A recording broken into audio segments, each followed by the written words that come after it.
Yo, yo, yo, what's the dealio, man? Listen, you already know I got a straight banger for you today, all right? So in this video, what we're going to talk about is when to stay in a trade and when to get out of a trade. I hear this all the time. I think about it all the time, and I'm faced with this all the time. So we're going to talk about it. Now, nothing that I say in this video is financial advice. If you guys want financial advice, be sure to go talk to a licensed financial advisor. So, if you're in a trade, swing trade, a day trade, a scalp trade, when are you being too greedy? When should you stay in? And or when should you get out? Now, a lot of people think that this video has to do with technicals, but this video really has to do with your perspective, your relationship with money, and your spiritual growth. The reason why I say that is because everybody is going to do this differently. Now, tell me if you've heard this phrase. And this goes for man or female, but we've all heard this phrase. Sometimes you got to put your nuts on a table and let them be, right? Or you got to drop your nuts and let them hang, right? What this is saying is, and I know, right? I know, as a woman, you can't drop your nuts, but you guys get what I'm saying. When you're in a trade, sometimes you gotta drop your nuts, not be afraid. You cannot operate out of a fear, right? You can't operate out of fear. You have to be comfortable with money fluctuating. This is the biggest lesson that I've learned, and it's made me a better swing trader. I heard a couple things before from videos that I've watched. I heard one dude, he said, I didn't get into the stock market just to get 30%. I didn't get into the stock market just to get 30%. Now, 30% is it good? Yes, it's better than the bank.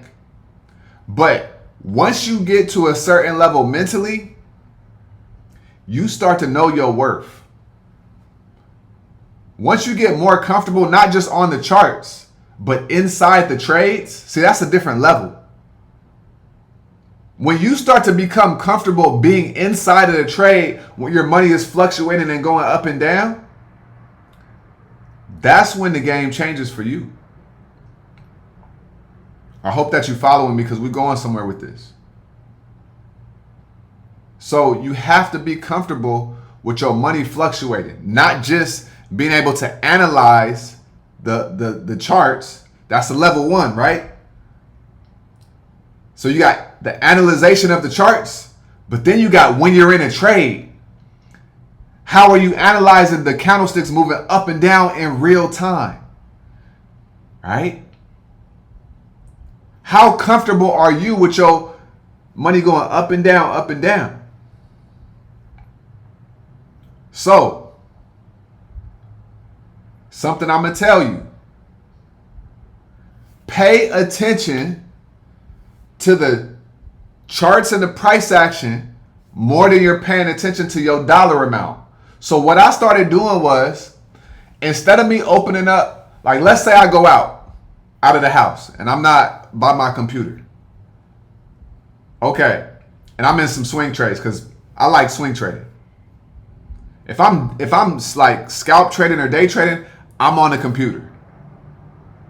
But if I am swing trading, I'm letting it do what it do. If I go out, let's say I go get my oil changed on my car. I'm not going to open up my Webull account to see the amount of money that I'm up or down. I'm going to look at the charts. I'm going to open up my TradingView account. Let me tell you why. This is revolutionized and changed my life. When I look at the charts more than I look at my account, that is when I make the most money. That is when I am the most efficient. Because I know where my target is at. I know where I'm looking for it to go. And if I have enough time on my contracts and we have a pullback, why get out? Out of fear? That's what I'm saying. A lot of this stuff is just out of fear. It's not a real reason why. It's out of fear. The next thing I heard somebody else say, he said, a lot of people will never make big money in the stock market because they're not patient enough to allow a stock option trade to develop and make the move. They're not. They're going to be down 20%, 30%, sell out. They're going to be down 40%, they're going to sell out. Even if they got time on their contracts. And when I heard it, it spoke to me differently. If you learn how to swing trade, you don't need to day trade. You don't need to scalp trade. You need to patience. You need to trade patience. You need to master patience. Now, with scalp trading, cool. Yeah, it's cool. But you could almost be 90% efficient if you learn how to swing trade and have enough patience. So I said I go inside of my TradingView before I look at my Webull. Because my TradingView is going to tell me if I need to get out the trade or not. And I'm going to be paying attention to a larger time frame. Right?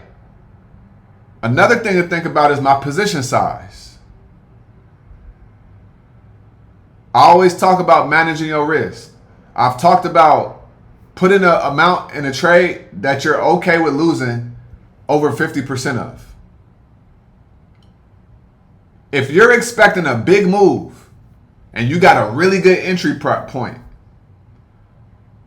number one, you don't need to go heavy because you're expecting a big move. Let's say you like this could be a 300-500% trade.